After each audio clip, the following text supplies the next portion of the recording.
ماشاءاللہ ماشاءاللہ. خدا جسم و جسمانیات سے بے نیاز ہے اور جن کے متعلق یہ کہا جاتا ہے کہ وہ مقام الوہیت کا فائل ہے.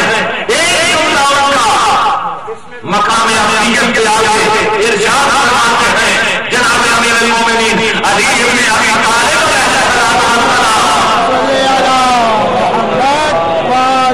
محمد ارشاد فرماتے ہیں الہی کفاف یہ پروردگار علی کی عزت کے لیے یہ کافی ہے کہ وہ تیرا الہی کفاف علی کی عزت کے لیے یہ کافی ہے کہ وہ تیرا بندہ ہے. اور میں علی کے فخر کے لیے یہ کافی ہے کہ تو میرا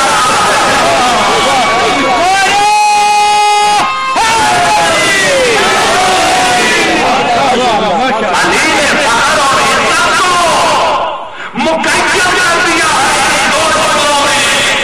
علی کو خدا کے دیوانے سے انہیں علی آپ سے خدا ہونے پہ ناز کر رہے ہیں.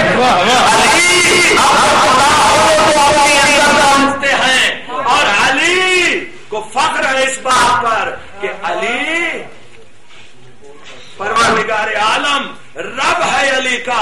اور پھر توجہ میری طرف رکھیے صلوات پڑھیں بابا سے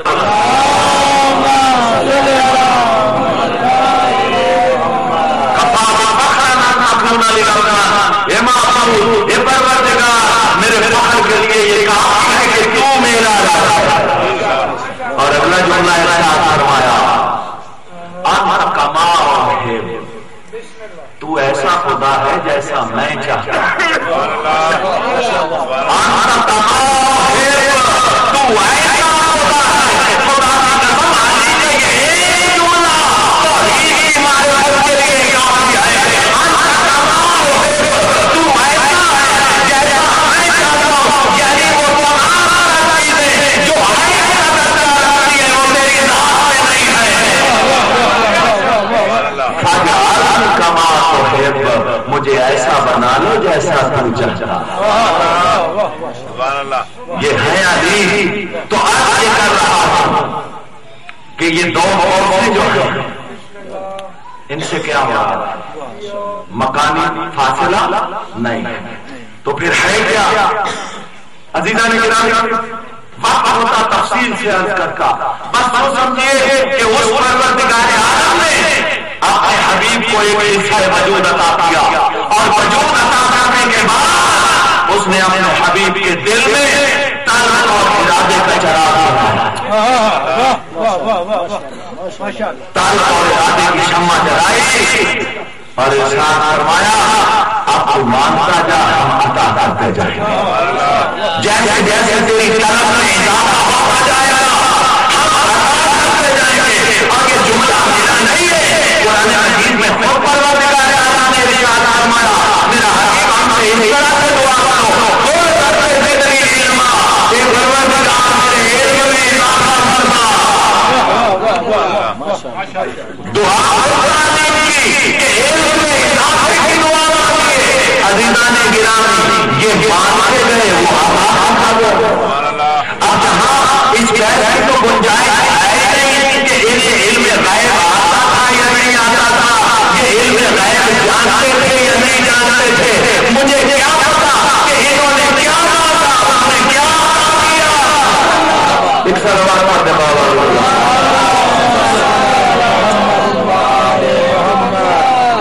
ایک مرتبہ پھر بھی بابا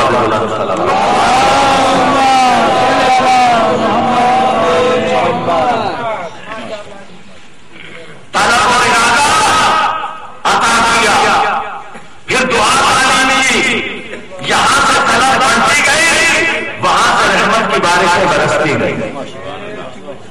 اور یہاں تک کہ پروردگار عالم نے اپنے حبیب کو اپنی تمام صفات کا گھر بنا دیا سوائے دو بات. گھبرائے میں ان لوگوں کے سامنے جملہ کہہ رہا ہوں جو یہ کہتے ہوئے تھکتے نہیں ہیں کہ یہ چوبہ کا چوبہ صفات پروردگار کے پروردگار عالم نے پہلی منزل پہ اپنے حبیب کو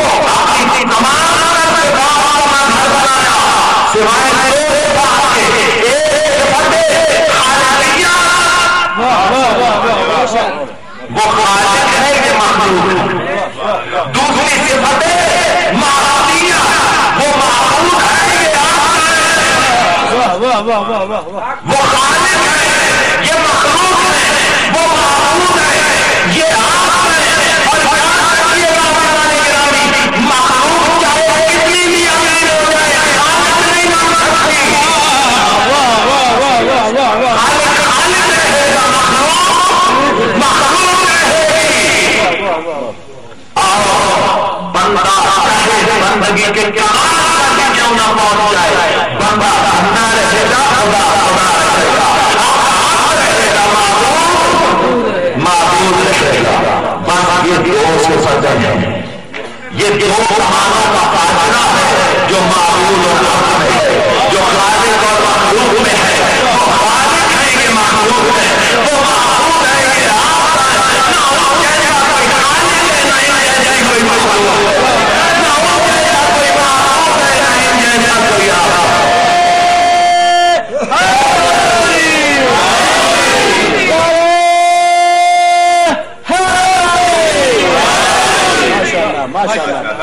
اچھا فکانا کا بقوسین او ادنا.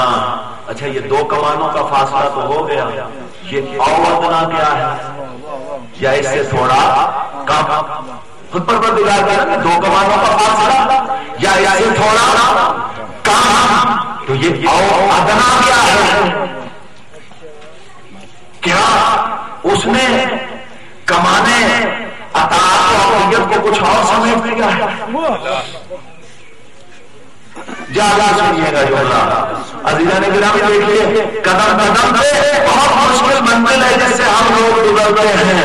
قدم قدم پہ لوگ کھڑے ہیں جو کفر اور شرک کا فتویٰ دے دیتے ہیں فوراً. لیکن ایک میں یاد آپ کی خدمت میں آیا کروں، اگر میں اپنی مرضی سے انہیں وہ کا شریک پیدا بناؤں تو میں شریک ہوں، میں مجرم ہوں. میرے اوپر شرک کا فتویٰ بھی ڈال سکتا ہے، میرے اوپر کفر کا فتویٰ بھی ڈال سکتا ہے. لیکن اگر کوئی نہیں شریک نہیں کرے،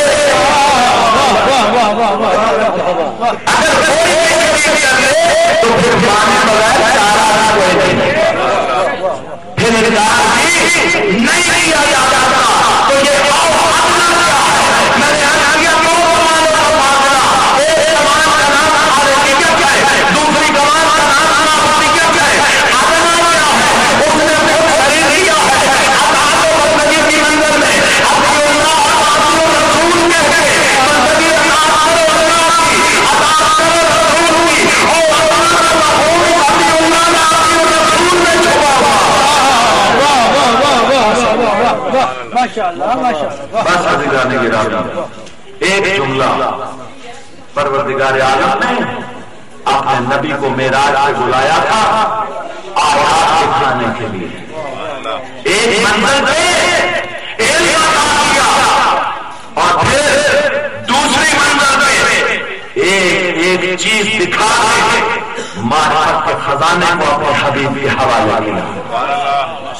ہر مفسر نے لکھا ہے، ہر محدث نے لکھا ہے کہ پروردگار عالم نے زمان و مکان کی حدود کو سمیٹا ہے اور ازل سے لے کر ابد تک ہونے والے واقعات اپنے نبی کو دکھایا ہے.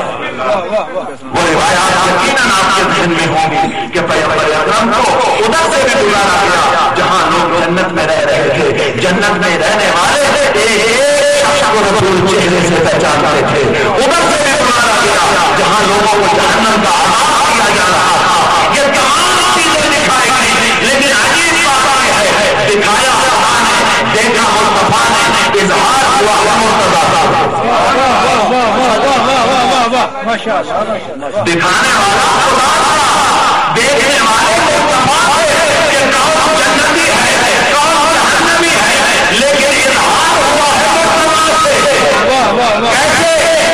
جہاد سے ملوک تھے، مالک بن اشتر آئے، آج جتنے آپ نے قتل کیے ہیں اتنے میں نے کیے ہیں، جتنے آپ نے پھرنار کیے ہیں اتنے میں نے کیے ہیں. مسکرا کے ارشاد فرمایا مالک مجھے کیسے پتا چلا کہ میں نے کتنے مارے ہیں؟ میں جانتا ہوں آپ جب تک کسی کو پھرنار کرتے ہیں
طبیعتیں منقلب ہو جائیں گی. ذکر معراج تھا. معراج سے واپسی پہ پروردگار عالم نے اپنے حبیب کو تحفہ دیا نماز. سب جانتے ہیں کہ یہ نماز تحفہ ہے معراج. معراج سے ملا ہے یہ تحفہ جو عرش کی بلندیوں سے نماز کو فرش پر لے آئے, اسے سید الکونین کہتے ہیں. اور جو پھر اس نماز کو ایک مرتبہ عرش کی بلندیوں تک لے جائے اسے زین العابدین کہتے ہیں. عزیزان گرامی, نماز کو کبھی ہلکا نہ سمجھیے گا. کوئی سمجھے تو سمجھے, لیکن جس کی زبان پہ علی ولی اللہ کا کلمہ ہے, جس کے دل میں قبر حسین ہے, جس کے دل میں بی بی زینب کی چادر کا درد ہے, اسے نماز کو ہلکا نہیں سمجھنا چاہیے. عزیزو, اس دین, اس نماز کے لیے میرے مولا نے اپنا 18 سالہ علی اکبر دیا ہے. اس نماز کے لیے کربلا کے میدان میں فاطمہ کے لاش میں بھرا دے دیا ہے کہ نماز آیا رہے. اور صرف یہیں پہ بات نہیں ہے عزیزان گرامی, اور امن ماحول میں نماز پڑھنا کسی کے دستیاب سے پوچھے گیا کہ آیاتوں کے بعد نماز کیسے پڑھی جاتی ہے. کوئی سیدہ زینب ہاتھ سے پوچھے کہ بیٹی جب ہاتھ بندے کرتے ہو جب کی سواری ہو, ایسے حالت میں نماز کا وقت آ جائے تو نماز کیسے ادا کی جاتی ہے.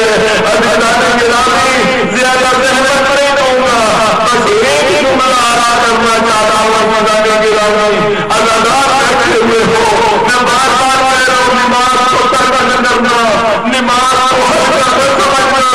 اس لیے کہ کربلا کے واقعے کے بعد نماز پنجگانہ کا ایک طرح بی بی زینب سلام اللہ علیہ کی نماز شافی قضا نہیں ہوئی. اور نماز شب کا ذکر کس لیے کیا؟ اس لیے کہ کربلا کے واقعے کے بعد بی بی زینب سلام اللہ علیہ نے نماز شب کو اپنے بھائی کی یاد بنایا ہے, اپنے بھائی کی عزاداری بنایا ہے. یہ نماز فقط عبادت نہیں ہے, یہ نماز یاد حسین کا دوسرا نام ہے. یہ نماز کا دوسرا نام ہے. نماز مجلس سے شبیر کا ہے. نماز مجلس و شبیر کا ہے. حکم حق آیا مجلس میں ایک سرکار کو دیکھے نظر تو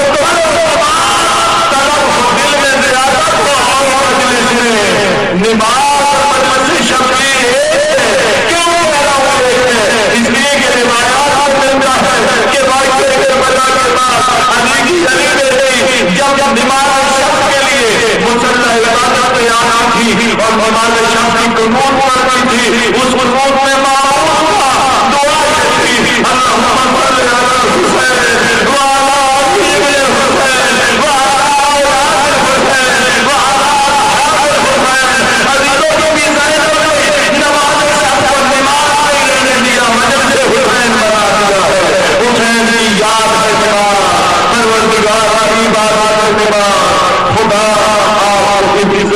نمازوں کا سچا نمازی بنا.